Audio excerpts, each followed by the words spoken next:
Alhamdulillah. Alors, nous savons toutes et tous que dans notre croyance, en tant que musulmans et musulmanes, nous avons la ferme conviction que la fin du monde aura lieu. Et qu'il y a des signes de la fin du monde, des signes précurseurs de la fin du monde, petits et grands. Et cela ne doit aucunement nous pousser à tomber dans une parano quelconque. Mais c'est une réalité. Et nous savons, comme le prophète alayhi salatu wassalam nous l'a informé, que parmi ces signes, il y a la venue de Al-Masih ad-Dajjal, l'Antéchrist. Et je tiens à vous rappeler que dans un texte, le prophète alayhi salatu wassalam a rappelé que un des signes de la venue de Al-Masih ad-Dajjal parmi les nombreux signes précurseurs, c'est que les orateurs, les prédicateurs, les imams, les savants parleront de moins en moins de lui. Donc ici nous profitons de cette occasion de ce vendredi pour parler de Al-Masih ad-Dajjal et rappeler aux croyants et aux croyantes certains points essentiels afin de ne pas, comme j'ai dit précédemment, tomber dans une quelconque parano. Alors la première des choses à savoir, c'est que, comme j'ai dit précédemment, la fin du monde est une réalité.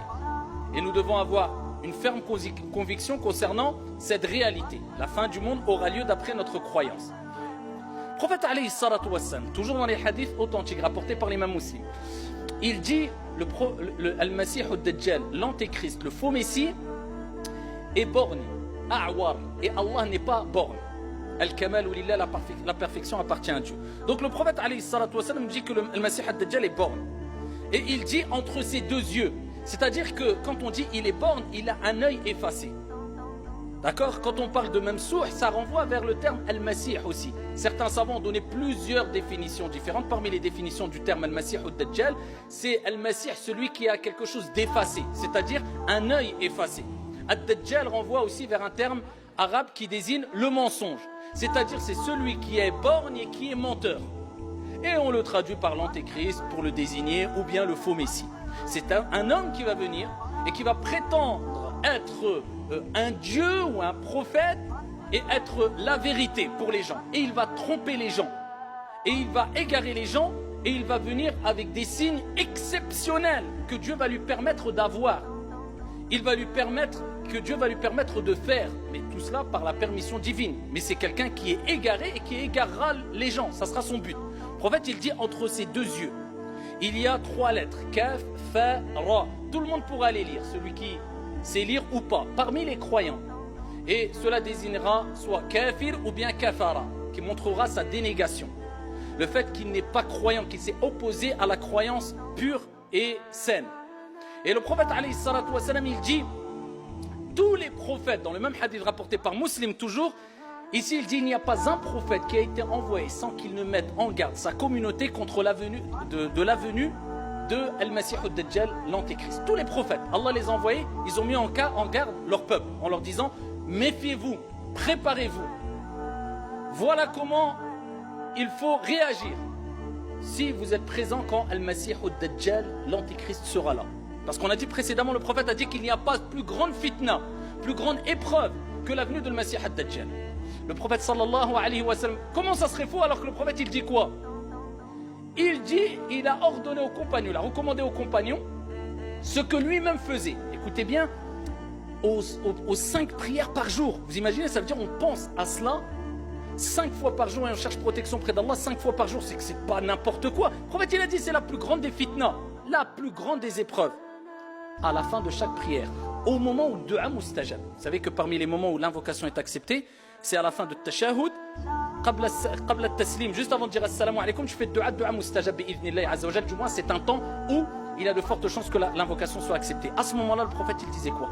Il disait ce qu'il a recommandé aux compagnons. À chaque prière de 5 prières, il disait, dites, à la fin du tashahhud, Allahumma inni a'udhu bika min adhabi jahannam, wa min adhabi al-qabr, ومن فتنة المحيا والممات ومن شر فتنة المسيح الدجال. Il disait, cherchez protection auprès d'Allah, c'est ce que vous devez dire. Hein. Avant le taslim, dites toujours ça. Oh Allah, je cherche protection auprès de toi contre l'enfer, et contre le châtiment de la tombe, et contre les épreuves de la vie et de la mort, et contre Al-Masih ad-Dajjal, le faux Messie, l'Antéchrist. Voilà. Le prophète, il disait, dites cela 5 fois par jour.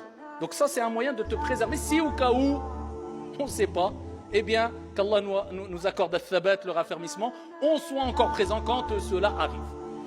Parmi les deuxièmes moyens, le prophète alayhi salatu wassalam, toujours fait Sahih Muslim.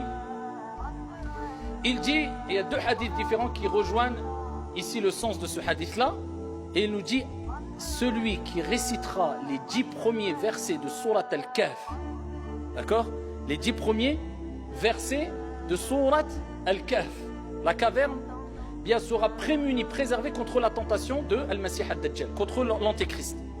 Et dans une autre version, il est rapporté les 10 derniers versets de Surat Al-Kahf. D'où l'importance de les apprendre ou de les lire souvent. D'accord? Si la personne les apprend, c'est-à-dire les 10 premiers versets particulièrement de Surat Al-Kahf, qui sont très faciles à apprendre, eh bien, c'est un moyen de se préserver contre le Masih Ad-Dajjal. Et pour terminer, le Masih Ad-Dajjal, eh bien, sera tué. Par qui? Par Jésus, Isa ibn Maryam, alayhi salam. Allah tabaraka wa ta'ala ordonnera à Isa, parce que Isa n'est pas mort, Jésus n'est pas mort, comme Allah Jalla wa ala dit, il n'a pas été tué, il n'a pas été crucifié, mais on lui a donné une ressemblance à un autre personnage et on l'a élevé et Allah l'a purifié, Isa alayhi salam. Et il descendra près des minarets blancs en Syrie, Isa alayhi salam, et il poursuivra Al-Masih Ad-Dajjal. Allah Jalla wa ala apportera une délivrance aux croyants et aux gens quand il enverra Jésus, Isa, qui redescendra et qui fera tawaf autour de la Kaaba et qui priera Isa alayhi salam, et qui sur la terre il redescendra et il mourra en tant que musulman. Eh bien Isa poursuivra le Masih Ad-Dajjal, et quand le prophète alayhi salatu wassalam fait Sahih a dit, quand Al-Masih Ad-Dajjal verra Isa, il va fondre comme le sel fond dans l'eau. Ensuite Isa le poursuivra après cela et il prendra la fuite jusqu'à ce que Isa, dans un endroit particulier en Palestine, eh bien il l'attrapera, il ira jusqu'à proximité de le Masih Ad-Dajjal, et Jésus, Isa alayhi salam, lancera sa lance et il tuera ici Al-Masih Ad-Dajjal.